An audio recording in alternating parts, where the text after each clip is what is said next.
Alors, mon message, je l'ai intitulé Le vêtement du réveil. Amen. Je savais pas trop, j'aime bien toujours à chaque fois quand j'écris les messages, expliquer un peu comment j'ai pu l'écrire, comment j'ai réussi en tout cas à l'écrire et à le ressortir. Et je dirais que j'avais plusieurs messages en tête.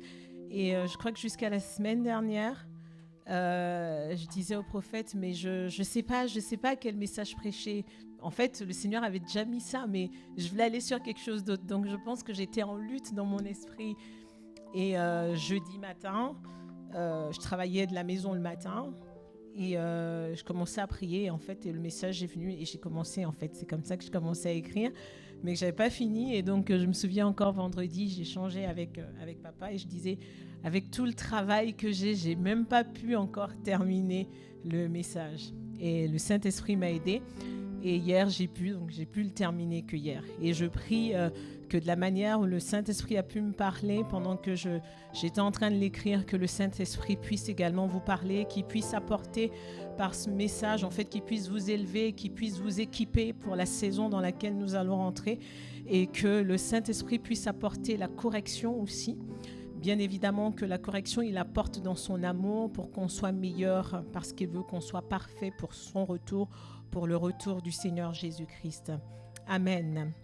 Alors donc, le vêtement du réveil, il y a eu différents mouvements, on va dire assez récemment, plus ou moins dans l'histoire. Si on sort simplement du contexte de la Bible, il y a eu dans les années 1700 le réveil que le Seigneur a pu apporter par les frères Wesley, John et Charles en Angleterre. Dans les années 1800, il y a eu le réveil avec Charles Finney, et puis un peu plus tard, dans les années 1900, avec William Seymour à Los Angeles, à Azusa Street Revival, les pentecôtistes. Et puis après, on a pu voir des conversions comme ça en masse avec Billy Graham, maintenant qui est dans la gloire, et bien d'autres encore. Et le Seigneur, à chaque fois, a visité son église Grand E pour pouvoir insuffler quelque chose. Et c'est la raison pour laquelle il y a eu à chaque fois le réveil. Et dans ces temps de la fin, dans ces derniers temps et dans les saisons dans lesquelles nous allons entrer, le Seigneur veut que son église soit en éveil. Amen. Parce que le Seigneur peut revenir à n'importe quel moment et il nous invite et il nous demande d'être en éveil. Mais pourquoi est-ce qu'on parle de réveil? C'est parce qu'il y a des situations dans lesquelles on se retrouve et qui font qu'on est endormi et on est assoupi. Amen. Et donc le réveil, c'est pour nous faire sortir justement de cet état-là d'assoupissement, de cet état où on est complètement endormi et on ne réalise pas qu'on est endormi. Alors je vais démarrer par décrire différents états d'assoupissement dans lesquels on peut se retrouver. Bien évidemment, je ne parle pas d'assoupissement dans le physique, je parle surtout d'assoupissement dans le spirituel, mais qui peut parfois conduire aussi à un endormissement dans le naturel. Le premier état dans lequel on peut se retrouver et qui montre qu'on est assoupi, on va démarrer avec 1 Samuel, au chapitre 3, à partir du verset 1.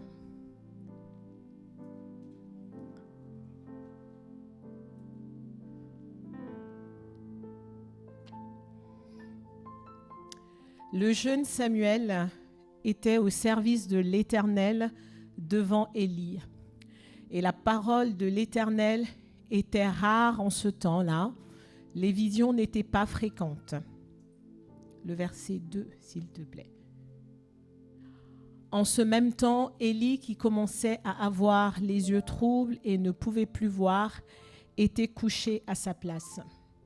On se retrouve, je dirais, c'est le premier état que je décris, qui est le premier état d'assoupissement. On se retrouve dans une saison où le peuple d'Israël était complètement endormi et avait besoin de réveil, parce que Dieu avait besoin de visiter et de se reconnecter avec son peuple.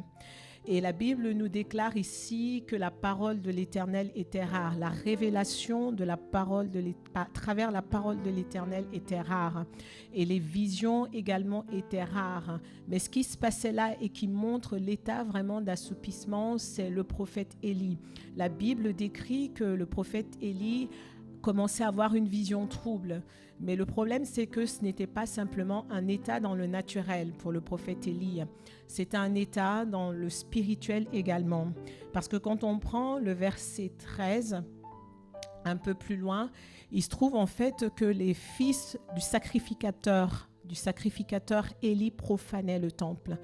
Il faisait les choses, il méprisait les choses de Dieu. Il n'avait pas de respect en fait.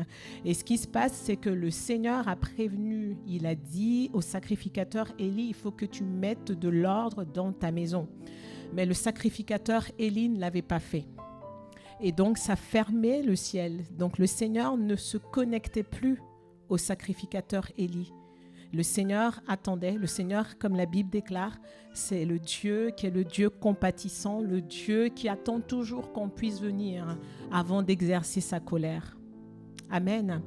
Et c'est ce qui se passe là. Le sacrificateur Élie, il était endormi, pas uniquement dans le physique, mais spirituellement, il ne pouvait plus voir. Je lui ai déclaré que je veux punir sa maison à perpétuité, dit l'Éternel, à cause du crime dont il a connaissance. Ce qui montre que le Seigneur avait déjà ouvert ses yeux sur le crime qui se passait et par lequel ses fils se sont rendus méprisables. Mais ce que le Seigneur lui reprochait là, c'est qu'il ne les avait pas reprimés. Amen. Et donc, il était complètement dans cet état d'assoupissement. Et quelquefois, on se retrouve dans cet état d'assoupissement parce qu'en fait, on refuse d'obéir au Seigneur. Il y a certaines choses que le Seigneur nous demande de traiter et on refuse de traiter ces choses-là. Et c'est comme si le Seigneur ferme en fait son ciel. Et on a besoin d'être réveillé. Amen. Mais comme la Bible dit également dans Ézéchiel 22, 30, le Seigneur, il cherche toujours un homme, une femme à l'esprit bien disposé. Je cherche quelqu'un qui se tienne à la brèche. Amen. Et le Seigneur va chercher quelqu'un et il va trouver son serviteur Samuel. Samuel, donc le verset 3. Samuel était un jeune homme dont la mère avait déjà consacré à Dieu. Depuis le sein maternel, il était consacré, c'est un enfant de la promesse. Et Samuel, à son jeune âge, il ne discernait pas encore la voix de Dieu, mais il avait cette attitude de cœur de pouvoir obéir et de pouvoir servir Dieu. Et il le faisait sous l'autorité, pourtant d'Élie, on va dire d'Élie qui ne voyait plus. Donc il avait ce cœur d'obéissance. Et c'est ce qu'on va voir plus tard, c'est le cœur du réveil. Il avait ce cœur du réveil. Ce cœur du réveil qui est décrit comme ce cœur qui a la crainte de l'Éternel, ce cœur qui a la justice et ce cœur qui a l'intégrité. Est-ce qu'on peut remonter au verset 3, s'il te plaît?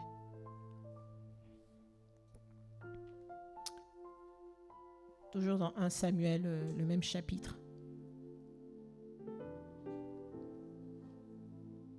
La Bible nous dit que la lampe de Dieu n'était pas encore éteinte et Samuel était couché dans le temple de l'Éternel où était l'arche de Dieu. Tout à l'heure, je viens de dire que Samuel avait ce cœur, avait pris cette décision d'obéir, d'être connecté à Dieu, mais il ne connaissait pas encore la voix de Dieu parce qu'on voit plus tard que quand le Seigneur l'appelle, il n'identifie pas encore que c'est le Seigneur qui l'appelle. Et pourtant, la Bible dit qu'il était dans le temple pour montrer qu'il était dans ce lieu de consécration.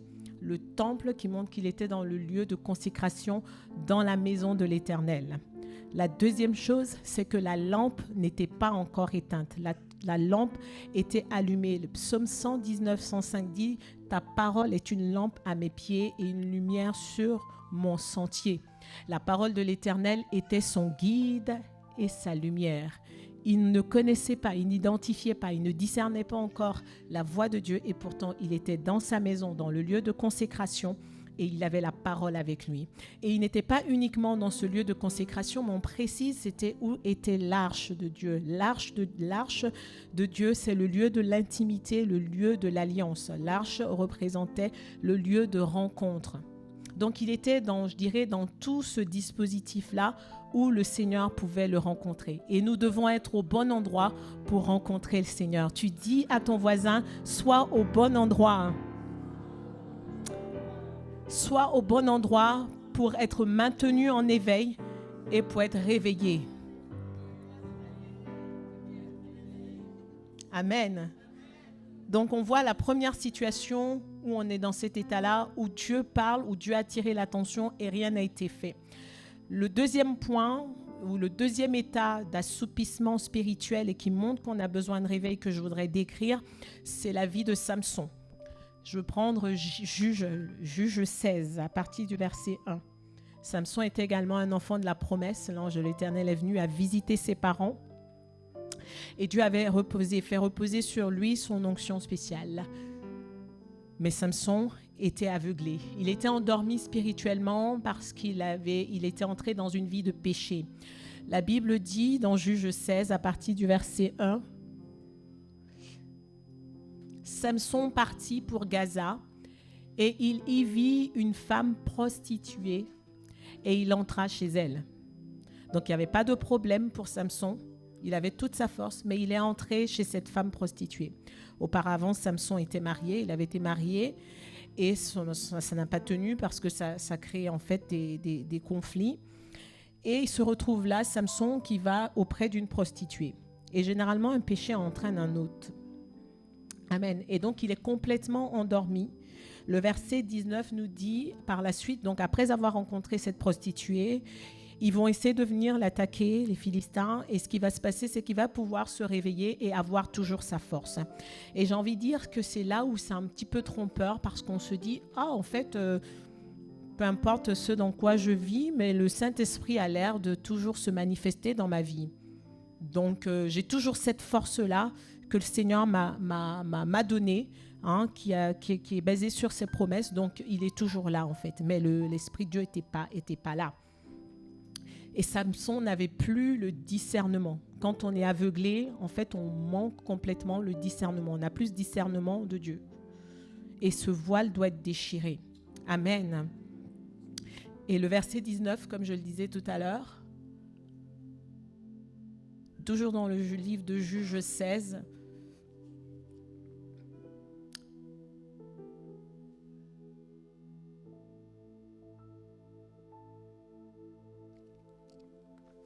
elle endormit sur ses genoux. Samson était endormi sur ses genoux et elle appela, ayant appelé un homme, elle rasa les 7 tresses de la tête de Samson et commença ainsi à le dompter et il perdit sa force. Mais il ne s'est pas rendu compte, Samson, à ce moment-là, qu'il avait perdu sa force. Donc on voit qu'il était complètement endormi. La Bible dit, il était endormi, il était voilé spirituellement et il manquait même de discernement puisque à plusieurs reprises, Delilah va lui demander quelle était la source de sa force. Et à chaque fois, il venait être attaqué, mais c'est comme s'il ne faisait plus ce lien entre, mais à chaque fois, je lui donne un faux secret, mais au final, je suis attaqué, il ne faisait pas le lien. Et en fait, c'est ce que l'assoupissement spirituel fait. C'est-à-dire qu'on ne voit plus. On pense peut-être toujours avoir des visions, on pense toujours qu'on a peut-être des visites du Saint-Esprit, mais en fait, non. On est complètement aveuglé. Et le péché est là. Mais la Bible nous dit dans Hébreux 12, 4 que nous devons lutter, nous devons résister jusqu'au sang. Nous devons lutter contre le péché. Amen. Le troisième état, j'essaie d'aller un peu vite et tenir dans plus ou moins un timing correct. Le troisième état que je vais décrire, c'est dans Galates 3, 1. Et là, on peut être dans un assoupissement spirituel parce qu'on est vraiment attaqué. Donc là, il y a une attaque spirituelle complète qu'on peut avoir et qui décrit cet état d'assoupissement et qui montre qu'on a besoin d'être réveillé et d'être réveillé par le Saint-Esprit. Amen. Galates 3. Ô Galates, dépourvus de sens, qui vous a fasciné, vous, aux yeux de qui Jésus-Christ a été peint comme crucifié? En fait, les Galatiens avaient commencé avec la révélation, la bonne révélation, mais en fait, ils ont commencé à penser que c'était par leurs propres œuvres, en étant sous la loi, qu'ils pouvaient vivre cette justification. Et c'est ce que l'envoûtement, cette attaque spirituelle qui nous endort spirituellement, fait qu'on est comme envoûté. En fait, on a ce voile. Ce qui fait qu'on peut venir à l'église, on peut nous prêcher la parole véritable, mais c'est comme s'il y a ce voile dans notre esprit qui va peut-être même déformer le message qu'on va entendre. Et là, c'est une véritable attaque. Où on se dit, le message, je ne me suis pas trompé, c'est moi qu'on vise. En fait, c'est un envoûtement. C'est toute la manipulation, c'est une séduction. Ou peut-être quand on vient, on opère, mais avec un esprit qui est contraire avec l'esprit de la maison. Amen. On opère dans un esprit de désobéissance et de rébellion, dans un esprit de critique, dans un esprit de jugement des uns des autres. On soupçonne les uns les autres. Mais la Bible dit dans 1 Samuel 15 au verset 23, la désobéissance est aussi coupable que la divination. Et la résistance ne l'est pas moins que l'idolâtrie. On pense qu'on résiste. Oh non, je suis peut-être quelqu'un d'entêté généralement. Je suis quelqu'un de rebelle dans ma nature. Mais en fait, la rébellion provoque la colère de Dieu. Et ça affecte notre destinée. Et ce sont des mauvaises fondations pour notre vie. Alors, pour une petite lecture, si vous voulez approfondir, vous pouvez aller dans le livre de Nombre 14. On n'aura pas le temps d'aborder là. Mais je dirais que c'est le troisième état d'assoupissement. Et j'ai envie de dire, celui-là, il est très subtil parce que c'est une attaque. On opère en fait sous une attaque où on est complètement envoûté, où on ne réalise pas en fait qu'on est envoûté. Amen. Le dernier état que je vais décrire avant d'aller un peu plus loin, c'est dans 1 Roi 3, à partir du verset 16. Donc, le temps que ce ne soit affiché, il s'agit de l'histoire de deux prostituées qui vont accoucher quasiment à quelques jours d'intervalle. Et elles habitaient ensemble. Il se trouve que pendant la nuit, il y a l'une des prostituées qui va être endormie. D'accord ? Endormie. Et elle va être endormie au point de se coucher sur son bébé. Alors, je veux dire, il faut le faire. C'est vraiment un état d'assoupissement terrible. Alors, vous n'avez peut-être pas tous eu des bébés, mais au point de pouvoir dormir sur sa propre bénédiction, en fait, et l'étouffer sans même le réaliser. Et donc, pendant la nuit, ce qui s'est passé, parce qu'elle était endormie, l'autre viendra faire une transaction démoniaque. C'est ce que j'appelle une transaction démoniaque. Et c'est ce qui se passe quand on est endormi spirituellement. Il y a des transactions démoniaques qui se passent. Alors tu diras à ton voisin, Seigneur, que je me réveille vite. Amen. Avant que ce ne soit trop tard. Avant qu'il n'y ait des transactions démoniaques dans ma vie. Et je pense que certains d'entre nous n'avons pas été suffisamment vigilants et nous pouvons vivre des situations aujourd'hui parce qu'on a manqué de vigilance et on a été assoupis, endormis à certains moments. Mais le Dieu de la grâce est toujours là. Amen. Quand on est dans cet état où il y a la bénédiction qui est là, on ne voit pas au point de se coucher sur cette bénédiction, l'ivraie est semée. La Bible dit qu'il y a le semeur, il a semé correctement, mais la nuit, l'ennemi est venu et a semé l'ivraie. Et en fait, cela montre qu'on n'est pas vigilant parce qu'on a ouvert la porte grandement à l'ennemi et l'ennemi est entré. Amen. Et si je dois transposer cela dans notre monde moderne, c'est la bénédiction que le Seigneur va nous donner à un certain moment. On va prier, Seigneur, j'ai besoin de cet emploi, il faut que tu me donnes. Et le Seigneur va me bénir. Seigneur, j'ai besoin de ce mari, waouh. Et Seigneur, tu vas me donner. Et j'ai besoin de cette voiture, ainsi de suite. Et puis la bénédiction va venir nous voiler, en fait. Et on va être endormis. Amen. Amen. Et on oublie en fait que c'est le Seigneur qui nous a donné toutes ces bénédictions. Pas que le Seigneur ne veut pas que nous en jouissons, mais ces bénédictions qui sont les manifestations de son amour sont devenues notre Dieu et nous ont endormis et nous ont voilés. Quand on prend Pierre, lorsqu'il a la rencontre avec le Seigneur Jésus dans Luc 5, on n'aura pas le temps, mais vous pouvez lire. Quand il rencontre le Seigneur, il a essayé de pêcher toute la nuit et la pêche n'a pas été fructueuse. Et le Seigneur lui dira d'aller en eau profonde. Quand il ira en eau profonde, il y aura la pêche miraculeuse, il va moissonner, il va pêcher beaucoup de poissons, à tel point que le filet va se rompre. Mais ce qui se passe, c'est que au moment bien précis, il y a Pierre qui revient et il revient voir le Seigneur en lui disant « Je reconnais que je suis un pécheur ». Pierre ne s'est pas laissé déborder par la bénédiction. Il est revenu au pied du Seigneur avec cette attitude de reconnaissance et de reconnaître que c'est lui qui m'a donné ces bénédictions. Et il n'est pas allé du coup vers les bénédictions, mais il est venu vers celui qui donne la bénédiction. Donc je dirais que le quatrième état qui fait qu'on peut se retrouver, c'est que lorsque la bénédiction, on est tellement endormi, on est voilé par cette bénédiction et en fait on tue même la bénédiction, puisqu'au bout d'un moment, cette bénédiction devient notre Dieu. Amen. Qu'il n'en soit point ainsi pour toi. Tu peux dire cela à ton voisin, qu'il n'en soit point ainsi pour toi. Amen. Matthieu 24, 34 nous rappelle qu'au temps de Noé, précédemment au déluge, les hommes étaient accaparés par leur quotidien puisque la Bible décrit un état où c'était la fête. Ils mariaient leurs enfants, ils se réjouissaient. Ils étaient dans leur quotidien, aussi légitime que cela soit, jusqu'au moment où il y a eu le déluge.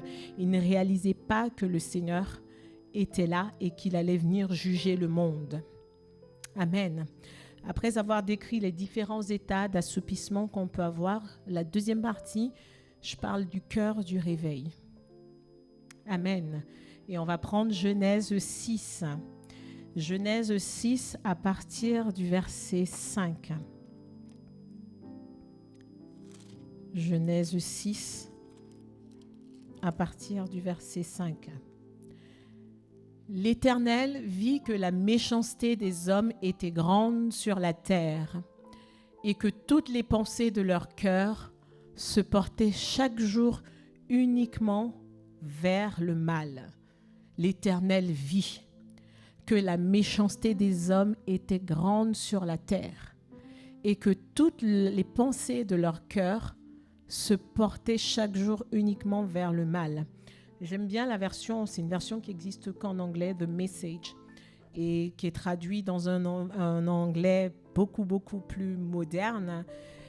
Et quand on prend cette version, si je dois la traduire, c'est que les pensées de l'homme du matin au soir, c'était comment est-ce que je peux faire le mal. C'est-à-dire que l'homme était complètement corrompu.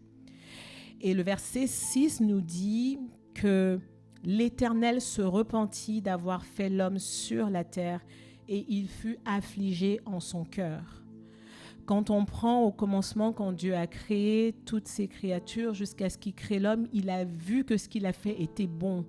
Mais là, on se retrouve au chapitre 6 où là, l'Éternel se repentit d'avoir fait l'homme. Parce que le mal était partout. Alors, quand j'étudiais cette partie, je me suis dit, mais tu parles du mal, tu parles de la violence, Seigneur.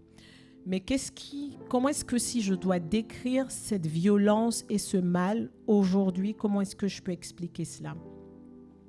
Il y a la violence qu'on va voir de façon très générale, où je vais aller attaquer, je vais aller agresser quelqu'un dans la rue, je vais voler quelque chose, je vais prendre quelque chose à quelqu'un.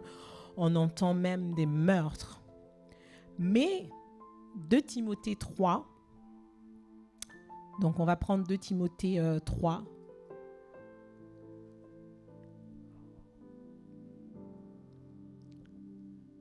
À partir du verset 1. Et là, le mal, en fait, dont on parle dans le livre de Genèse, est ce mal qu'on voit là dans 2 Timothée 3. Sache que dans les derniers jours, dit le Seigneur, il y aura des temps difficiles. Verset 2. Car les hommes seront égoïstes. Quand on voit le mal, on imagine le mal où je vais faire la violence. le mal ou je vais agresser quelqu'un. Mais là, la Bible nous parle de ce mal. Égoïste, bon, tu viens à l'église, ok, mais tu as tes problèmes. Pense à ta vie, c'est ce qui est le plus important. Ok. Ami de l'argent. Si je peux vendre, j'ai plus de parole pour l'argent. Fanfaron, hautain. C'est à moi que tu parles comme ça? Est-ce que tu sais qui je suis? Non, mais je le mets dans les temps modernes. Blasphémateur. Bon, on le voit, les choses sacrées, dans tous les cas, ça n'a pas d'importance. Rebelles à leurs parents. Alors là, l'autorité, même pas besoin. Rebelle à tout ce qui est autorité. Mon père dit A, je dis B. L'enseignant dit dehors, je dis je ne sors pas. C'est moi qui décide.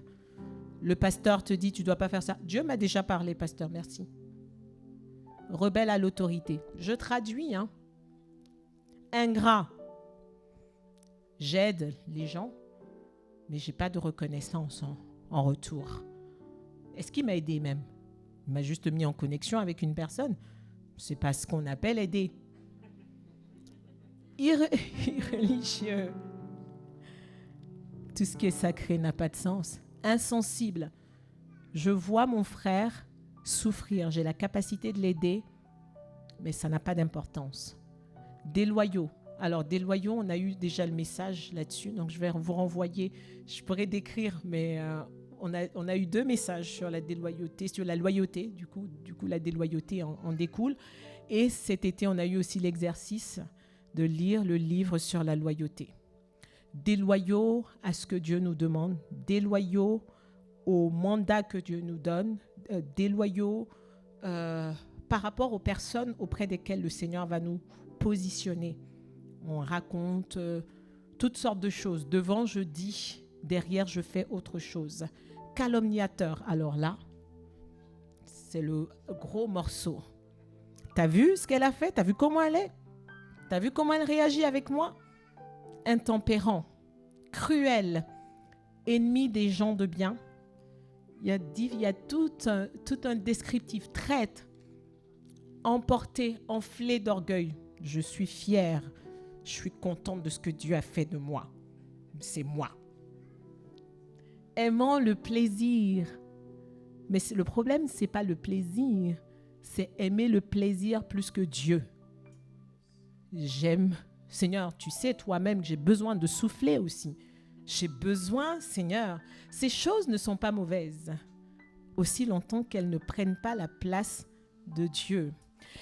Et quand je lisais 2 Timothée 3, le Seigneur me disait, va lire 2 Timothée 2. Mais en fait, Paul parle à Timothée et on parle là de l'Église. Hein. C'est ce qui est paradoxal. On ne parle pas aux gens du monde. Et c'est ce qui se passait au temps du déluge.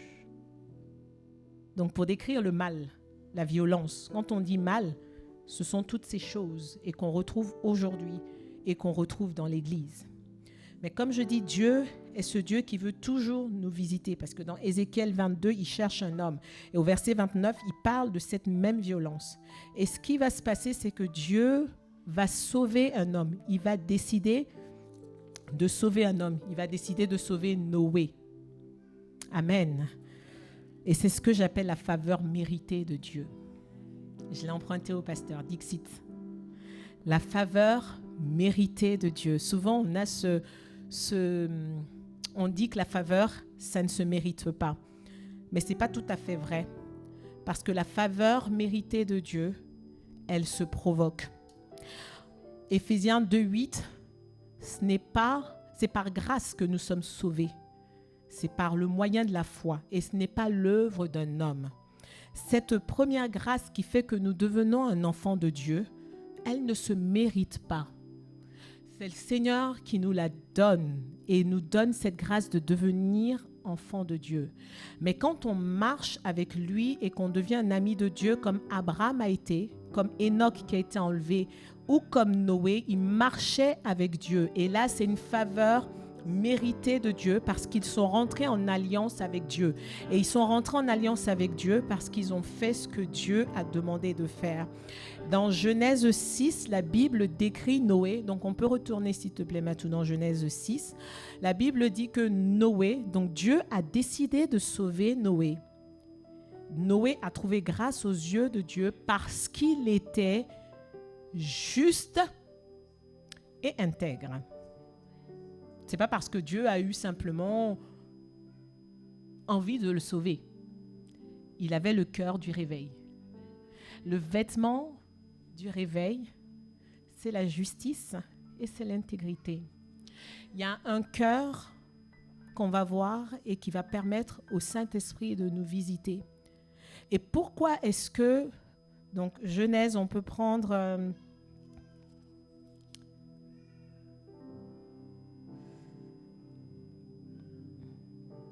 je cherche le verset où c'est bien marqué, verset 9.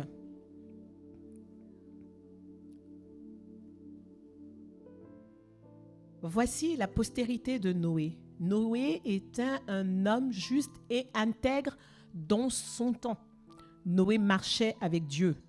Alors que c'était une époque qui était chaotique, où il y avait le mal, où il y avait de la violence, la Bible décrit Noé qui était un homme juste et un homme intègre. Et pourquoi c'est ce qui va toucher le cœur de Dieu? Parce que la justice et l'équité sont la base de son trône. Donc, dans les psaumes 89, verset 14, en fait, ce qui se passe, si je dois traduire là, c'est que le Seigneur regarde Noé et il se voit dans Noé. Il voit la justice, l'homme juste et intègre. Dans la justice se trouve la droiture, se trouve la vérité, se trouve la crainte de l'Éternel.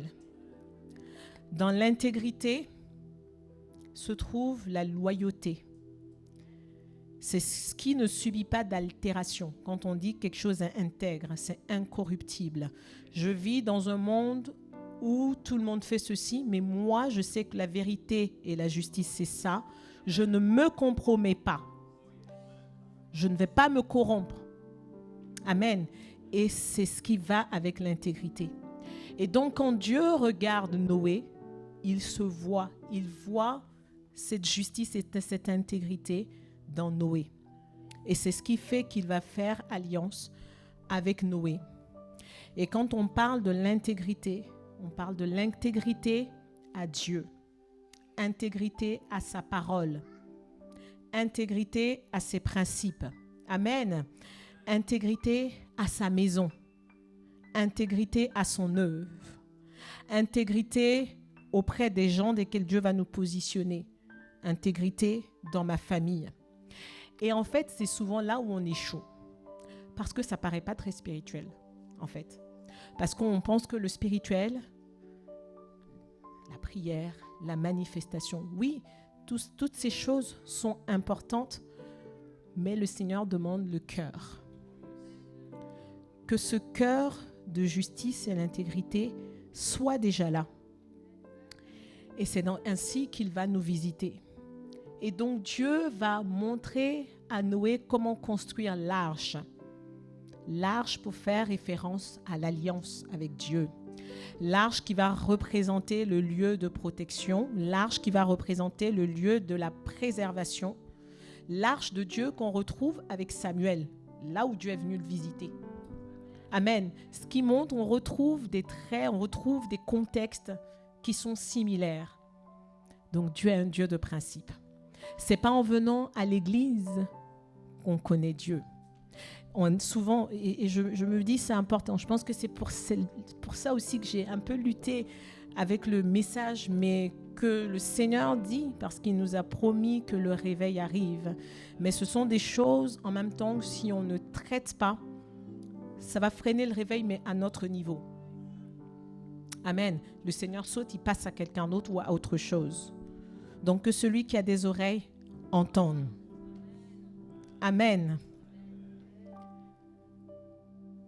Je voulais qu'on prenne 2 Timothée 2, le verset 22, pour clôturer sur sur cette partie du cœur du réveil. Un peu avant, le verset 21. Si donc quelqu'un se conserve pur en s'abstenant de ces choses, il sera un vase d'honneur, sanctifié, utile à son maître, propre à toute bonne œuvre. 22. Fuis les passions de la jeunesse, Paul qui dit à Timothée, et recherche la justice. Et on retrouve la justice ici. La foi, l'amour, la charité, la paix. Ces choses qui semblent, je dirais, des choses secondaires, mais qui ne sont pas secondaires puisque c'est le fruit de l'esprit dont on a parlé, je crois que c'est jeudi peut-être. Non, vendredi. C'était le verset du vendredi.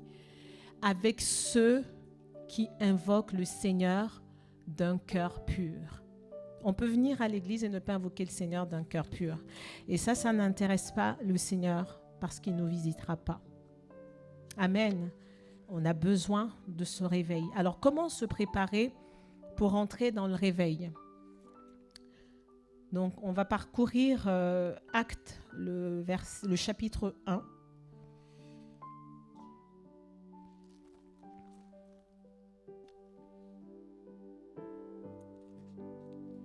Pas le message le plus excitant, mais c'est le message que le Seigneur m'a donné. Donc, je vais obéir. Amen. Le verset 11, ou peut-être le 9. Après avoir dit cela, il fut élevé pendant qu'ils le regardaient et une nuée le déroba à leurs yeux. Et comme ils avaient les regards fixés vers le ciel pendant qu'ils s'en allaient, voici 2 hommes vêtus de blanc leur apparurent et dirent « Hommes galiléens, pourquoi vous arrêtez-vous à regarder au ciel ? Ce Jésus qui a été enlevé du ciel du milieu de vous reviendra de la même manière que vous l'avez vu en allant au ciel. » Donc pour ceux qui ne savent pas, Jésus-Christ revient et revient bientôt. Et revient de cette manière dont il a été enlevé. Et c'est pour cela que nous attendons son retour. Et c'est pour cela que nous devons être prêts pour son avènement. Et c'est pour cette raison que nous devons être en éveil et être réveillés. Luc 12, 35 dit « Heureux ces serviteurs que le maître trouvera veillant. » Amen. Donc on doit être en éveil. Première clé. Donc on voit là que les disciples vont retourner à Jérusalem. Donc, ils partent de la montagne appelée des Oliviers, ils retournent. Et là, quand ils vont arriver, la Bible nous dit au verset 13, quand ils furent arrivés, ils montèrent dans la chambre haute. Je dirais que la première condition, c'est la chambre haute. La chambre haute qui fait référence à l'arche de Dieu, le lieu de l'intimité, le lieu de la rencontre, le lieu de la présence de Dieu que nous allons cultiver de façon quotidienne. Parce que la Bible précise, dans la chambre haute où ils se tenaient d'ordinaire. Ce n'est pas la chambre haute où ils allaient de temps en temps, quand ils le sentaient. La chambre haute où ils allaient parce qu'aujourd'hui ils vont bien. La chambre haute où ils allaient parce qu'ils ont aujourd'hui un peu de temps. Non, la chambre haute où ils allaient, où ils se tenaient d'ordinaire. Amen.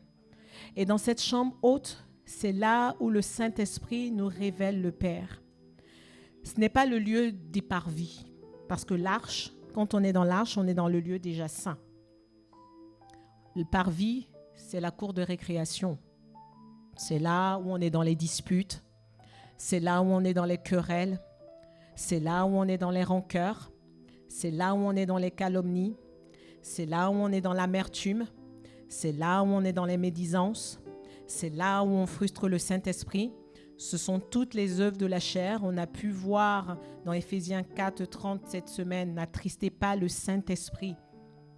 Et il y a différents états qui ont été décrits ensuite.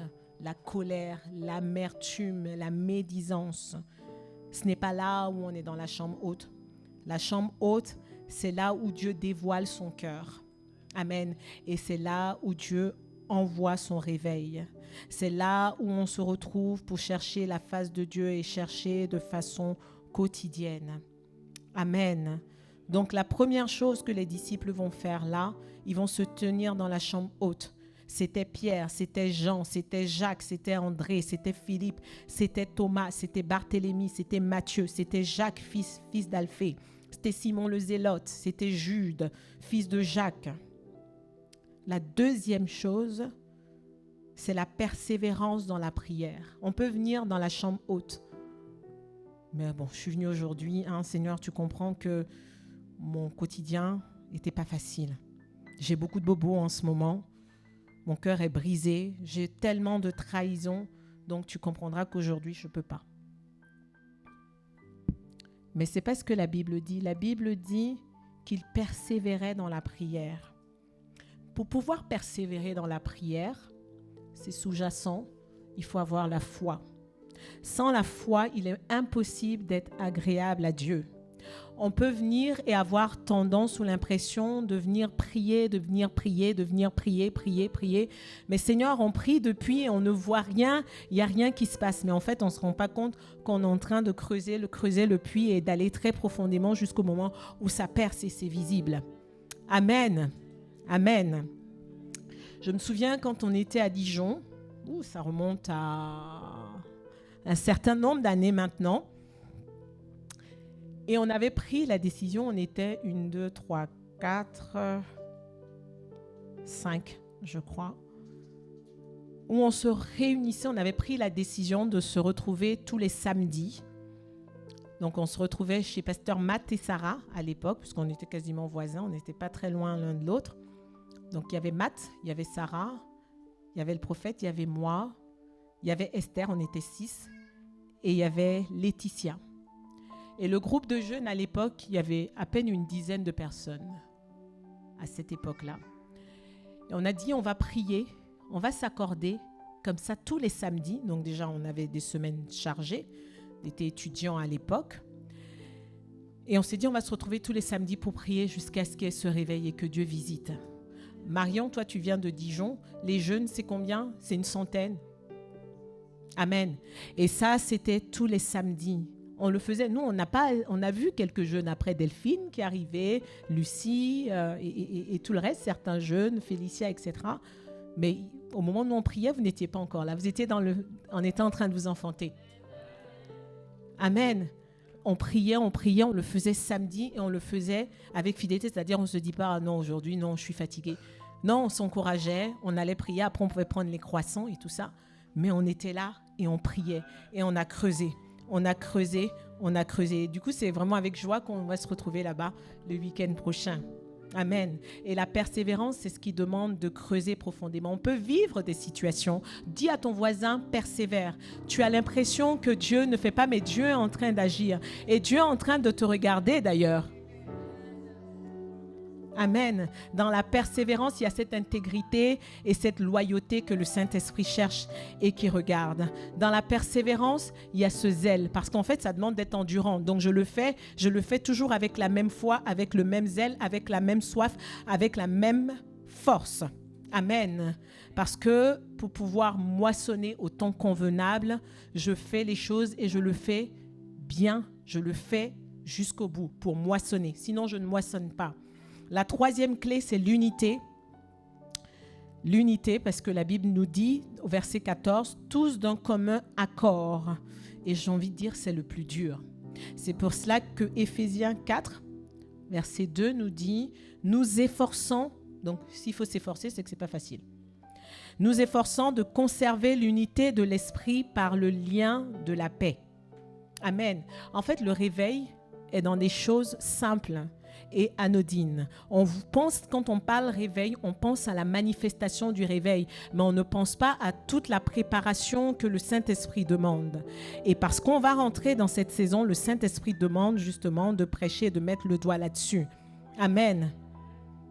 Dieu est saint et il demande qu'on s'approche de lui en étant conscient qu'il est ce Dieu saint. On ne peut pas s'approcher de lui d'une façon légère. Et par conséquent, quand on pense que l'unité est quelque chose d'accessoire, ce n'est pas accessoire pour le réveil de Dieu. Amen. Amen. Les disciples priaient tous d'un commun accord.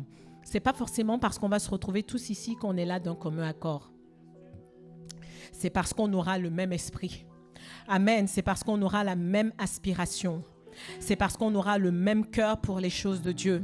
C'est parce qu'on aura le même objectif de voir la puissance de Dieu se manifester. Et donc, quand on se retrouve en tant que frères et sœurs, l'objectif n'est pas de calomnier, de critiquer ou de parler de ce qui ne va pas à l'église ou de juger le frère qui est en difficulté, mais c'est de se retrouver pour prier pour que le frère qui est voilé et aveuglé puisse sortir de son état d'endormissement. Amen. Et donc, je prie que toutes les relations que nous avons ici puissent conduire à maintenir ce lien de paix. Et il y a ce mensonge de l'ennemi qui dit tu peux vivre ta foi seul. C'est un mensonge de l'ennemi. Parce que Dieu a créé l'Église et l'Église est un corps. Le jour où tu entends cette voix, dis Satan, arrière de moi parce que tu es en train de vouloir m'isoler pour pouvoir faire de moi ta proie. Amen. Amen. Le 4e point, c'est ce que j'ai appelé l'ordre divin ou le règne de Dieu. Là, le Saint-Esprit maintenant va atterrir et il va visiter. Parce qu'on voit la Pentecôte au chapitre 2 de Actes. Mais avant, donc, ils se sont retrouvés dans la chambre haute, ils ont persévéré, ils étaient là tous d'un commun accord. Et ce que j'appelle le règne de Dieu, c'est que Dieu a un ordre. Quand Jésus est venu sur terre, il avait 12 disciples. Le 12e était le fils de la perdition. Il a vendu Jésus et il est parti se pendre. Mais il y a quelque chose que Pierre va dire ici. Il a dit, il faut qu'il y ait un autre témoin. Parce que quand le Seigneur Jésus il était là, il a voulu qu'on soit 12. 12 qui représentent le gouvernement de Dieu, qui représentent l'ordre de Dieu. Donc, ce qu'il va faire, c'est qu'il va demander qui est le 12e. Ils vont demander, Seigneur, entre Barsabas et Matthias, qui veux-tu ? Et du coup, ce sera Matthias. Ils vont rétablir l'ordre de Dieu. C'est pour ça que je dis Dieu est un Dieu de principe. Et souvent, sous le prétexte de la grâce, on s'approche de Dieu de façon légère. Et nous vivons les conséquences parce qu'il y a des combats qu'on a dans notre vie qui sont le fruit de la vie légère qu'on a eue avec Dieu et qui ont laissé la porte à l'ennemi de venir nous attaquer en fait. Qui ne sont pas le fruit de la volonté de Dieu, mais parce que nous-mêmes, nous avons ouvert la porte à l'ennemi est venu nous attaquer. Il y a des retards qu'on vit dans notre vie parce qu'il n'y a pas cet ordre de Dieu, cet ordre divin. On ne vit pas ce réveil. Et donc, Matthias va être établi comme le 12e. Et le règne de Dieu doit être établi dans notre vie pour que le réveil puisse venir dans l'Église. Amen. Le règne de Dieu, c'est ce qui lui donne cette piste d'atterrissage pour venir visiter maintenant son Église, visiter le peuple de Dieu sur cette terre. Amen. Et donc, on va voir les fruits et la manifestation du réveil. Je vais aller très vite, c'est dans Acte 2. Le premier, je dirais, fruit ou la première manifestation du réveil, c'est la conversion qu'on va voir en masse. Pierre va prendre la parole et il y aura plus de 3000 qui vont se convertir. Dans la conversion, il y a la repentance, il y a le renoncement aux œuvres mortes, il y a la reconnaissance de l'œuvre de Christ à la croix, il y a la réconciliation et il y a la restauration, il y a les R. Amen. La moisson, elle est abondante. On parle de conversion en masse parce que c'est l'œuvre du Saint-Esprit. Ce n'est pas l'œuvre d'un homme. Un homme juste ne peut pas toucher 3000 personnes comme ça. C'est l'œuvre du Saint-Esprit. L'une des deuxièmes manifestations du réveil, ce sont les prodiges, les miracles. On veut voir les prodiges, les miracles, les puissances, les guérisons, toutes ces choses-là, mais ça ne fonctionne pas si on n'a pas payé le prix. Vous voyez qu'on voit là le fruit dans Acte 2. Tout le monde est sur la Pentecôte, mais personne ne regarde Acte 1. Alors que dans Acte 1, il y a des conditions, il y a des choses qui ont été faites pour que le réveil puisse venir. Et dans le chapitre 3, la Bible dit qu'ils demandaient tous ce qu'il fallait faire auprès des apôtres. Quand il y a le réveil, Dieu est un Dieu d'ordre, c'est-à-dire que les apôtres étaient soumis à l'Esprit de Dieu, mais le peuple qui était là était soumis aux apôtres. Ils demandaient, c'est pas parce qu'il y a le réveil, chacun est visité chez lui, il fait ce qu'il a envie de faire. Amen. Troisième chose, l'esprit d'amour et de partage. Dans Acte 4, Dieu nous bénit pour être une source de bénédiction. Ce qui va se passer là, c'est que les uns, les autres, ils vendaient leurs biens, leurs richesses et ils se partageaient. Donc, on ne pouvait pas dire qu'il y avait des gens qui étaient pauvres. Amen. Ça, c'est la manifestation parce que le réveil, on voit les guérisons, on voit les miracles, on voit les résurrections, on voit ces choses, mais en parallèle, il y avait l'esprit d'amour et de partage qui était là. Amen. Et il y a l'esprit de crainte de l'Éternel et l'esprit d'audace. Acte 5, on en a parlé, je crois, la semaine dernière. Ananias et Saphira ont décidé de se mettre dans l'eau pour impressionner qui? On ne sait. Et ils sont venus mentir à Pierre. Mais en fait, Pierre, ce qu'il leur a dit, vous ne m'avez pas menti à moi, mais c'est au Saint-Esprit. Et souvent, on fait des choses, on pense que c'est au pasteur qu'on fait, à l'homme de Dieu. Mais en fait, c'est au Saint-Esprit qu'on est en train de faire cela. Autant dans le réveil, et ça, c'est l'une des choses. Dans le réveil, il y a le jugement de Dieu aussi. Il ne faut pas qu'on l'oublie. On prie, Saint-Esprit, fais descendre ton feu. Le feu, il consume. Et il consume ce qui n'est pas conforme à Dieu. Il vient, il visite, il va réveiller, il va apporter la vie, mais il va consumer toutes les autres choses, ce qui ne va pas résister. Amen. Dans Lévitique 10, au verset 1, il y avait les fils de Aaron, Nadab. Cette histoire, ça m'a toujours choqué. Nadab et Abihu, qui étaient les fils de Aaron et qui avaient été déclarés par Dieu comme des sacrificateurs. Hein, le verset, à partir du verset 1. Ils avaient reçu l'onction comme des sacrificateurs. Ils ont été consacrés, d'accord? Donc, ils ne sont pas improvisés. Hein. Ils ont été consacrés par Dieu pour l'exercice du sacerdoce. Mais ce qui s'est passé, c'est qu'ils ont mis du parfum. Donc, ils ont pris un brasier. Ils ont mis du parfum et c'était un feu étranger devant Dieu. Et Dieu ne leur avait pas ordonné de faire cela. Donc, qu'est-ce qui va se passer? L'Esprit de Dieu va les consumer. Donc, on voit ce qui se passe dans l'Ancien Testament, mais on voit aussi ce qui se passe dans le Nouveau Testament. Ananias et Saphira, ils sont morts. Et ça fait partie du réveil. On veut le réveil. Qui veut le réveil? Amen. Et dans le réveil, acte 4, il y a la persécution, il y a l'opposition. Combien de fois ils ont essayé de mettre Pierre en prison, ils ont essayé de mettre Paul en prison, ils ont été persécutés, ils sont morts martyrs. Mais c'est ce qui a permis à l'évangile d'aller plus loin. Et quand on est conscient que ces hommes ont donné leur vie, s'il vous plaît, prenons avec sérieux l'évangile.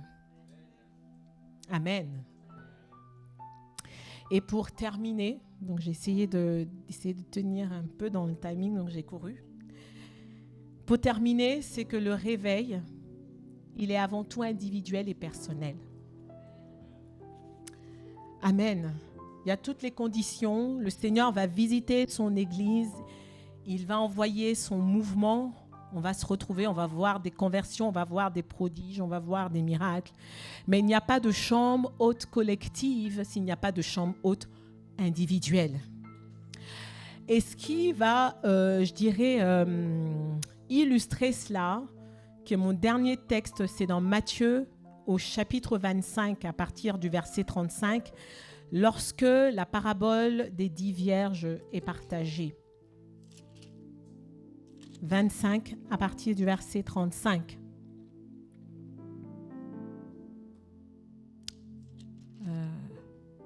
À partir du verset 1, pardon. Le royaume des cieux sera semblable à 10 vierges qui, ayant pris leur lampe, allaient à la rencontre de l'époux. La Bible ici nous parle de 10 vierges, nous parle de 10 femmes qui étaient consacrées. Quand on dit vierges, on voit qu'elles étaient consacrées. Elles avaient rencontré le Seigneur Jésus à un moment donné de leur vie. Ça vous représente vous, ça me représente moi. La deuxième chose, c'est qu'elles ont pris leur lampe. On a parlé de la lampe tout à l'heure quand Samuel était dans le temple. Il avait la parole de Dieu. Et quand on est dans le temple, dans le tabernacle, il y avait 3 objets qui étaient très précieux. L'arche de Dieu, la table des pains, le chandelier. Sur le chandelier, il y a les lampes. Amen. Et elles avaient leurs lampes. Troisième chose, c'est qu'elles allèrent toutes à la rencontre de l'époux. Elles attendaient un époux. On est d'accord? Donc, elles étaient toutes préparées. Elles semblaient avoir toutes le vêtement du réveil. Elles étaient toutes équipées, d'accord? Mais la Bible nous décrit qu'il y en a 5 qui étaient folles parce qu'elles n'avaient point de réserve d'huile. Parce que la réserve, c'est ce qui va maintenir l'huile et le feu allumés. Et à ce moment-là, quand elles vont se retrouver, elles avaient toutes leurs lampes, elles avaient de l'huile, La réserve semblait accessoire. Ce n'était pas important. Ma lampe, elle est là. On a toutes les 10. Nos lampes, elles sont allumées. Pourquoi ça semblait accessoire? Parce que l'esprit de vérité n'était pas là. L'époux n'était pas encore arrivé. Parce que c'est l'époux qui décide qui veut épouser quand même. On est d'accord? Voilà. Donc l'esprit de vérité n'était pas encore en action. Et la Bible dit qu'au milieu de la nuit, donc ça semblait tarder, et elles vont toutes s'assoupir, elles vont s'endormir. Ce qui montre qu'on peut tous se retrouver dans cet état d'assoupissement. C'est pour ça qu'on a besoin d'être réveillés. Amen. Donc elles vont toutes être endormies. C'est-à-dire à un moment donné, elles vont être prises par le quotidien. À un moment donné, elles vont perdre de vue l'objectif. À un moment donné, elles sont un peu dans le parvis en train de se disputer, de se quereller, etc. Et puis en fait, ne saisissent pas que la saison, il y a des enjeux qui sont différents. Tout comme quand Jésus devait être crucifié et qu'il a demandé à ses disciples de veiller. Mais ils se sont dit, on est fatigués. Et ils s'endormaient. Il vient, il les réveille et ils sont endormis parce qu'ils se sont dit, dans tous les cas, on sera encore avec Jésus le lendemain. Mais ils ne savaient pas qu'il allait être crucifié. Donc en fait, ils n'avaient pas saisi. C'est comme s'ils étaient voilés. Ils étaient aveuglés. Et ça va arriver. Et toutes ces vierges, donc au milieu de la nuit, on cria, voici l'époux. Allez à sa rencontre. Et du coup, toutes les vierges, donc toutes les personnes qui vont à l'église, si je dois traduire, c'est ça, se sont réveillées, elles ont préparé leur lampe. On a la lampe avec nous. Et les folles vont dire aux sages, maintenant, donnez-nous de votre huile, parce qu'on n'a pas assez de réserve, car nos lampes sont en train de s'éteindre. C'est là où les choses maintenant commencent à se compliquer. Et les sages vont répondre, non, il n'y en aura pas assez pour nous et pour vous, et allez plutôt en chercher auprès de ceux qui vendent et d'acheter. Et souvent, là, la question que je disais, mais Saint-Esprit, qu'est-ce que c'est? C'est l'intimité. Certains disent, mais en fait, c'est beaucoup plus profond. Parce que quand on est dans l'intimité, en fait, la réserve d'huile, ça représente beaucoup de choses. Quand je suis dans une intimité sincère avec le Saint-Esprit, il me montre les choses que je dois traiter dans ma vie. Amen. Et ça prend du temps parce que quand elles vont aller chercher, le temps qu'elles ne reviennent, l'époux y sera. Ça prend du temps, en fait, de cultiver cela.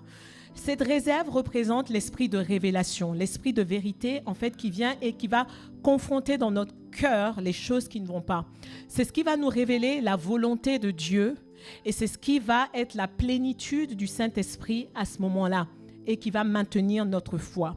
Donc, derrière cette réserve d'huile, il y a beaucoup de choses. Et quand les 5 vierges folles, elles vont revenir, ce qu'elles vont constater, c'est que l'époux avait déjà pris les 5 sages et il avait fermé les portes. Mais ce qui est surprenant, c'est que les autres vierges, elles vont venir. Et là, elles ne vont pas dire, cher époux, ouvre-nous. C'est marrant, elles disent, Seigneur.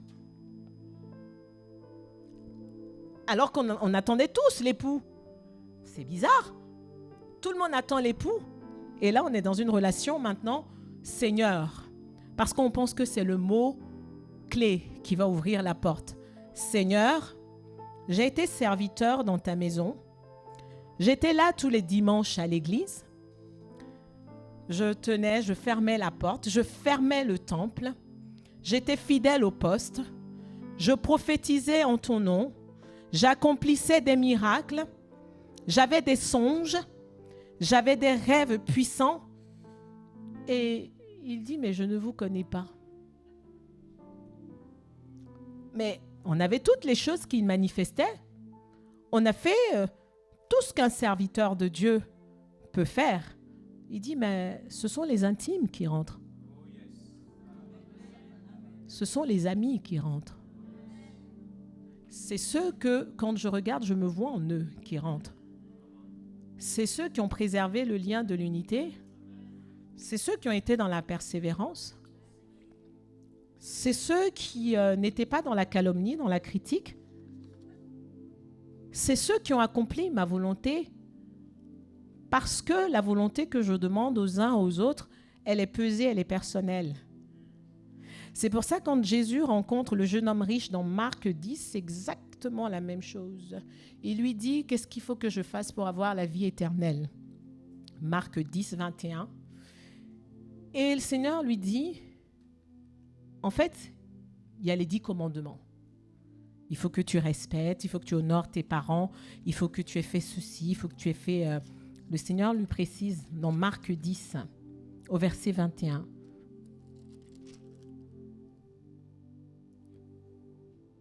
Ou même 19. Pourquoi? Parce qu'il dit, bon maître, lui demanda-t-il, que dois-je faire pour hériter la vie éternelle? Et Jésus lui dit, pourquoi m'appelles-tu bon? Il n'y a de bon que Dieu seul. Tu connais les commandements. Tu ne commettras point d'adultère, tu ne tueras pas, tu ne déroberas pas, tu ne diras point de faux témoignages, tu ne feras tort à personne, tu honoreras ton père et ta mère.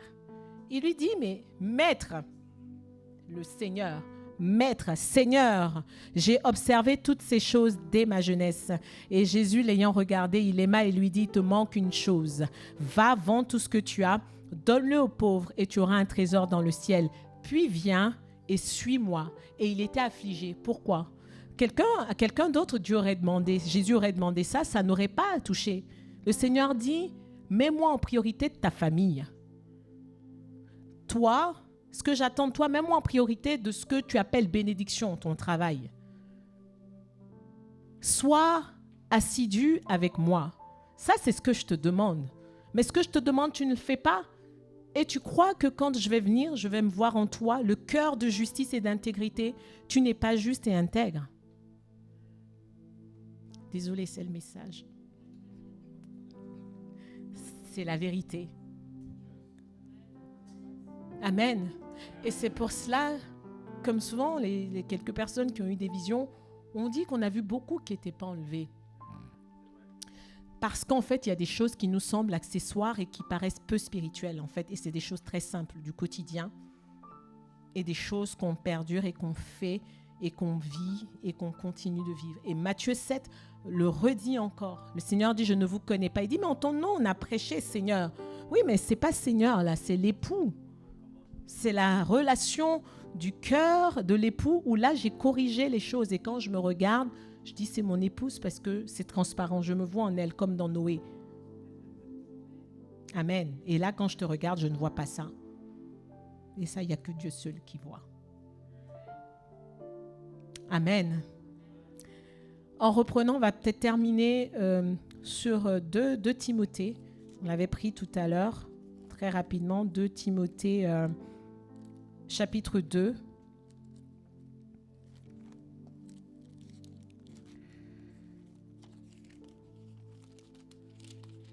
C'est le verset...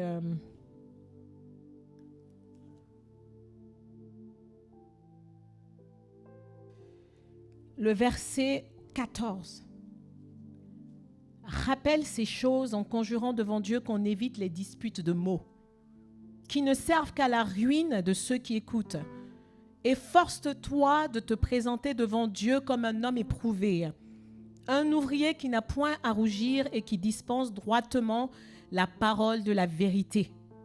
Évite les discours vains et profanes, car ceux qui les tiennent avanceront toujours plus dans l'impiété.